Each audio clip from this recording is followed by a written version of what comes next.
Assalamualaikum warahmatullahi wabarakatuh.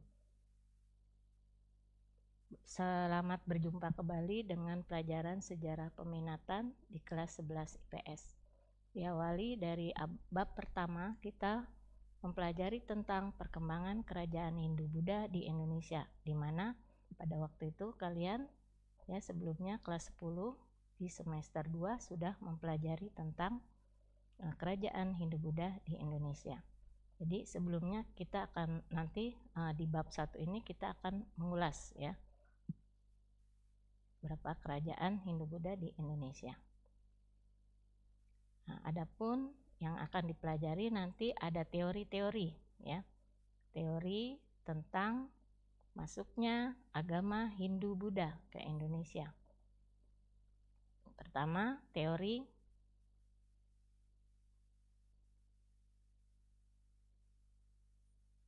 ksatria. Teori ksatria ini mengatakan bahwa bangsa Nusantara itu pernah ditaklukkan oleh golongan ksatria India, yaitu golongan tentara yang kalah berperang waktu itu. Kemudian teori Brahmana. Teori Brahmana itu kaum Brahmana dari India yang menyebarkan agama Hindu-Buddha di Nusantara. Kaum Brahmana ini adalah golongan pendeta yang bisa membaca kitab agama Hindu-Buddha. Kemudian teori Waisa. Teori ini mengatakan bahwa Hindu-Buddha masuk ke Indonesia itu diperkenalkan oleh para pedagang yang memiliki peran yang sangat besar dalam persebaran ajaran Hindu-Buddha. Kemudian yang berikutnya adalah teori arus balik.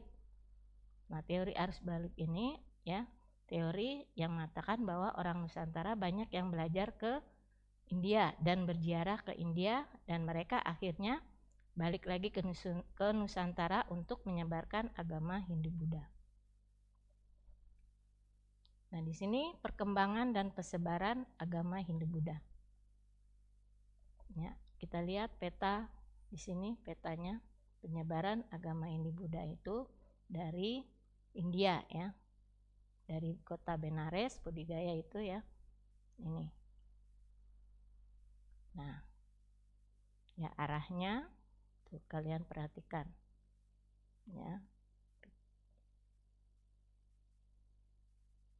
ini.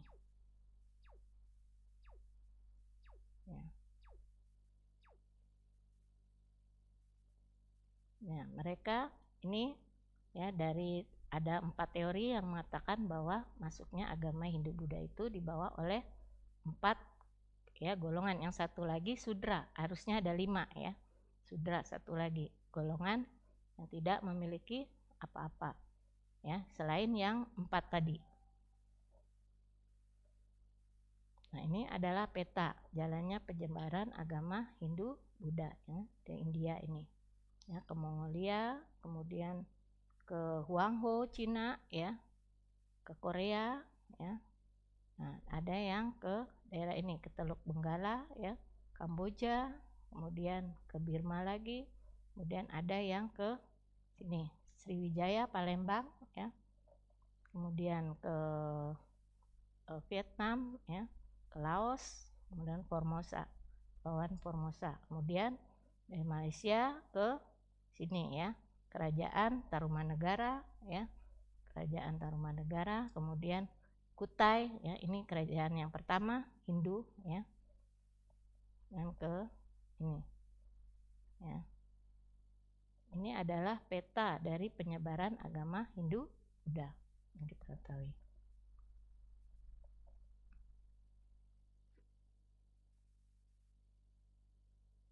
Nah, sedangkan ini adalah letak letak kerajaan Hindu-Buddha yang pengaruh Hindu-Buddha di Nusantara.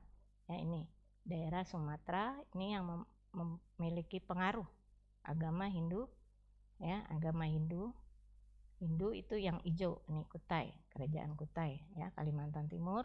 Kemudian ini Sriwijaya Sriwijaya, kemudian ini pengaruh yang memiliki Hindu-Buddha, kerajaan Hindu-Buddha, diantaranya Tarumanegara terus kerajaan Majapahit itu Hindu-Buddha.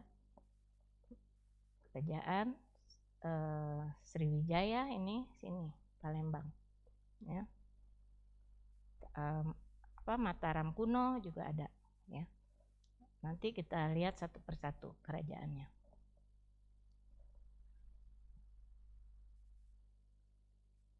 Kerajaan-kerajaan Hindu-Buddha di Indonesia. Yang pertama adalah Kerajaan Kutai. Kerajaan Kutai itu dimulai dari abad ke-4, ya, tahun 400 Masehi. Ini bercorak agama Hindu.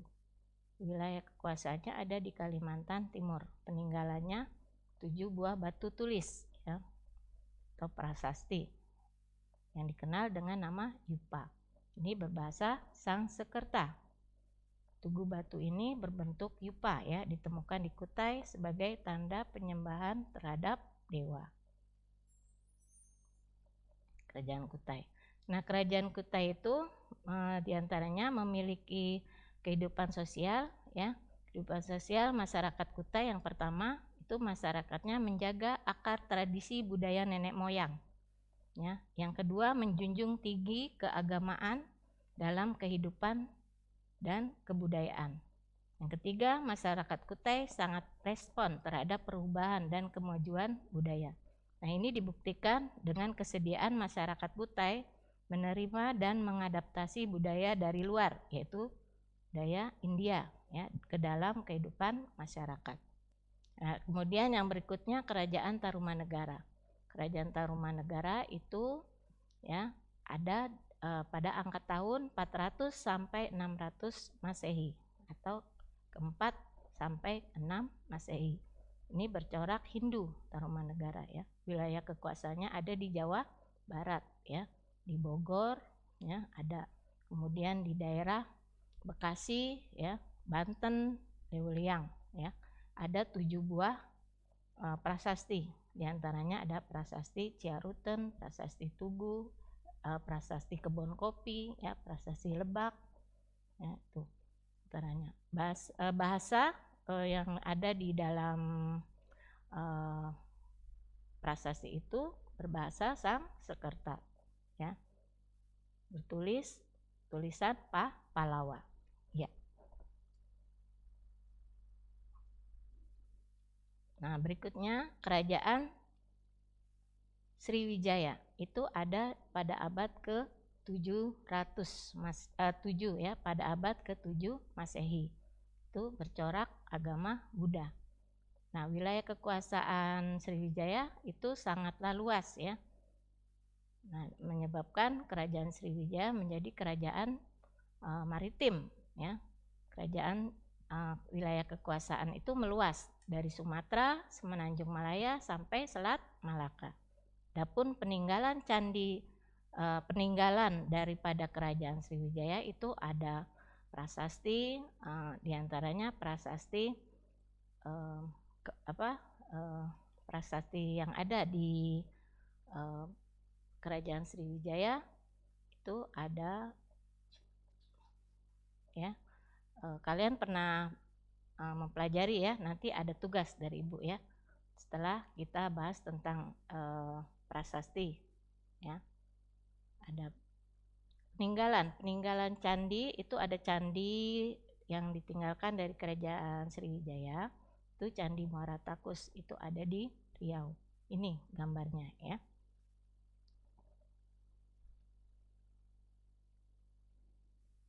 Nah, Kerajaan Melayu. Nah, Kerajaan Melayu ini, ya, termasuk kerajaan Hindu, ya, Hindu dan Buddha yang memiliki pengaruh. Kemudian wilayah kekuasaan antaranya Jambi dan Semenanjung Malaysia, ya, atau Semenanjung Malaya.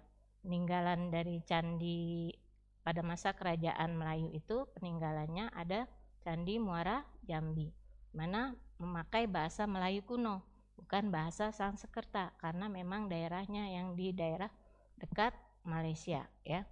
Tuh Melayu. Ini candinya.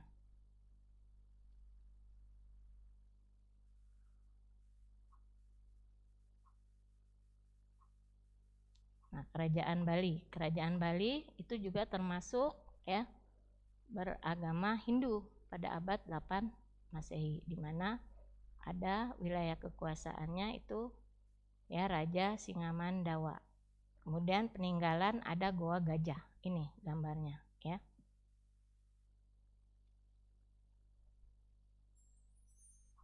Nah, di sini ada Kerajaan Mataram Lama. Itu di abad 8 sampai dengan abad ke-11 ya. Coraknya itu Hindu Buddha, Kerajaan Mataram ini. Kemudian pusat kekuasaan ada di Jawa Tengah, Jawa Timur. Peninggalan dari Mataram kuno ya, atau Mataram Lama itu yang beragama Hindu Buddha, itu peninggalannya adalah Candi Borobudur ya, dan Candi Prambanan dan berbagai bangunan lainnya. Di sini bahasa yang dipakai adalah bahasa Jawa kuno ya.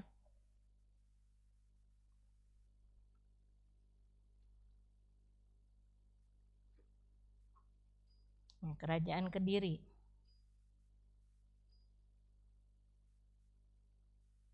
Di sini Kerajaan Kediri ya, sekitar abad ke-11 sampai ke-13. Coraknya adalah ya bercorak agama Hindu.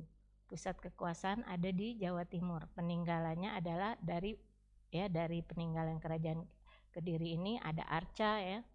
Arca itu berbentuk biasanya ada binatang ya, ada yang berbentuk manusia juga ada. Bahasa yang dipakai adalah Jawa kuno. Nah, Kerajaan Singosari itu ada pada abad ke-13 ya. Coraknya itu bercorak agama Hindu.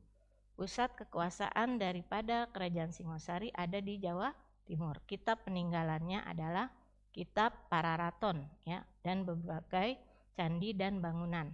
Ada Candi Jago, ada Candi Kidal ya. Itu peninggalannya. Bahasa adalah Jawa kuno. Nah, yang berikutnya adalah Kerajaan Majapahit. Nah, Kerajaan Majapahit itu pada abad 13 ya, sampai abad ke-14. Coraknya beragama Hindu. Sedangkan wilayah kekuasaan daripada kerajaan itu adalah wilayah Nusantara kecuali wilayah Jawa Barat ya.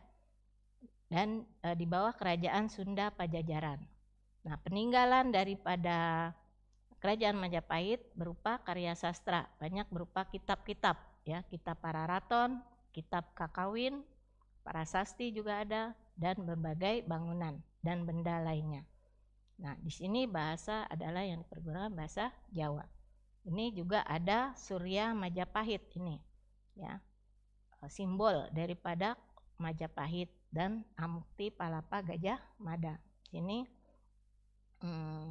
ya, yang berperan dari Pati Gajah Mada yang menyatukan seluruh Nusantara ya.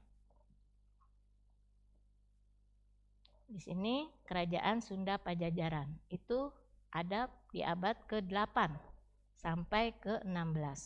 Di sini bercorak Hindu ya. Wilayah kekuasaannya antara lain Jawa Barat, Jawa Tengah bagian barat. Kemudian prasasti.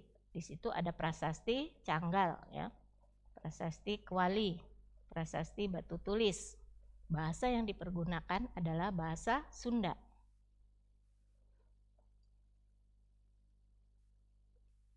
Nah, di sini peninggalan Hindu Buddha. Di sini ada candi ya. Di sini candi di dalam agama Hindu fungsinya sebagai tempat pemakaman raja-raja ya. Sedangkan untuk agama Buddha itu fungsinya sebagai tempat pemujaan. Itu perbedaan antara candi Hindu dan candi Buddha.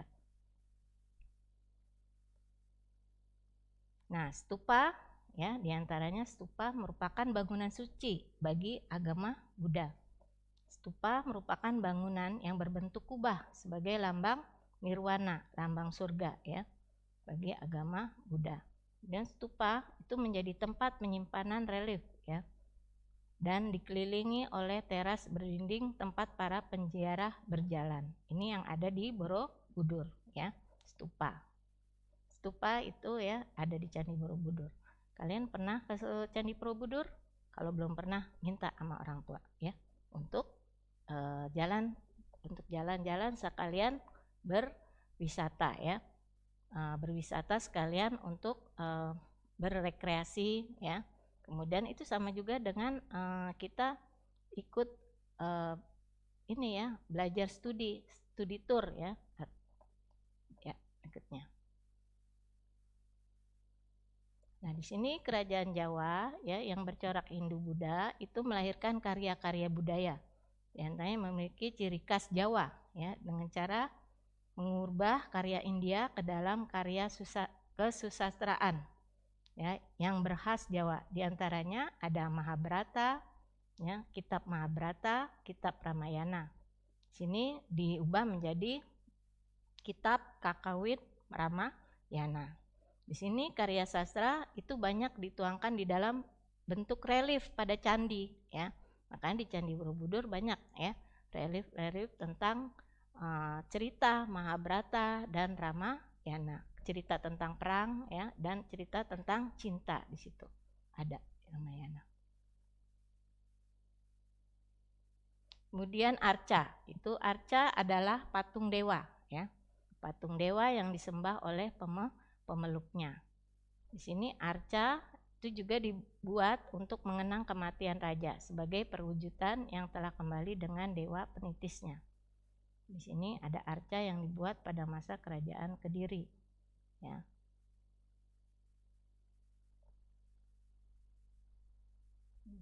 Seni ukir. Seni ukir itu keahlian seni ukir Nusantara dapat dilihat dari hasil-hasil pahatan yang dibuat untuk menghiasi dinding candi. Pada beberapa candi di Nusantara terdapat relief ya, relief yang melukiskan suatu cerita di sini. Di relief itu ada dewa-dewa ya, ada pahatan dari para dewa.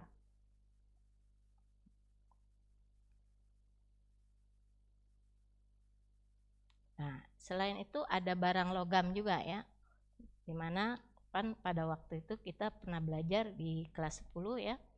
Sini zaman itu terbagi menjadi zaman logam ya, ada diantaranya zaman logam, di samping ada zaman batu ya, ada zaman logam. Di sini selain untuk keperluan rumah tangga dan perhiasan, bahan logam juga banyak digunakan sebagai bahan pembuatan benda-benda pemujaan. Umumnya arca berbahan logam ya, berukuran kecil dan digunakan untuk pemujaan di rumah-rumah. Sini ada nih, selain berbentuk tadi batu ya, itu kan kita zaman batu ya. Dan ini zaman logam juga ada arcanya. Nekara ya berbentuk tertelungkup ya, dandang tertelungkup untuk pemujaan. Ini juga ya, genta ya. Ini.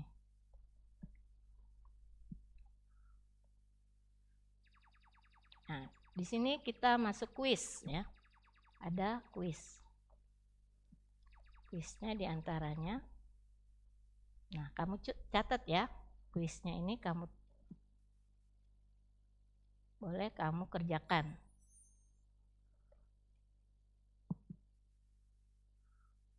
Nah, kuis diantaranya.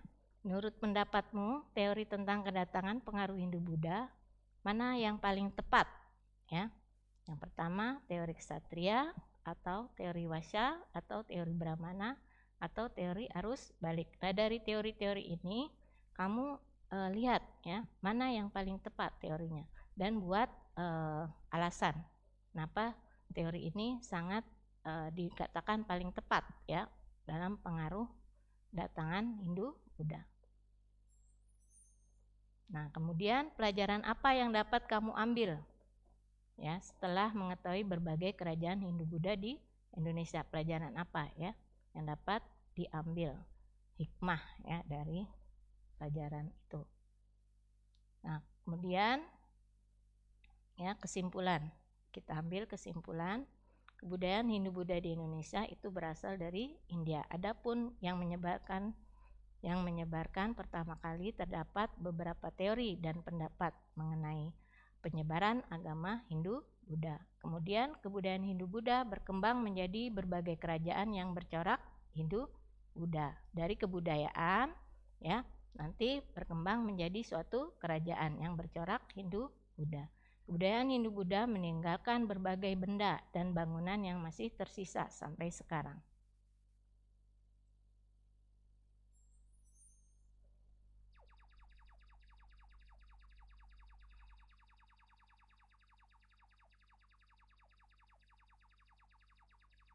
Nah, di sini nanti kamu diskusi ya, kamu diskusi bersama teman-teman kamu ya, dibagi 6 kelompok ya. Nah, nanti 6 kelompok itu membahas tentang prasasti ya. Prasasti peninggalan dari masing-masing kerajaan ya. Prasasti Sriwijaya ya. Kemudian prasasti ya, kerajaan Sriwijaya, kemudian kerajaan Majapahit ya, kerajaan Kutai, kerajaan Tarumanegara, kerajaan Mataram Lama, kemudian kerajaan Kediri ya. Itu kamu diskusikan ya, bagi 6 kelompok.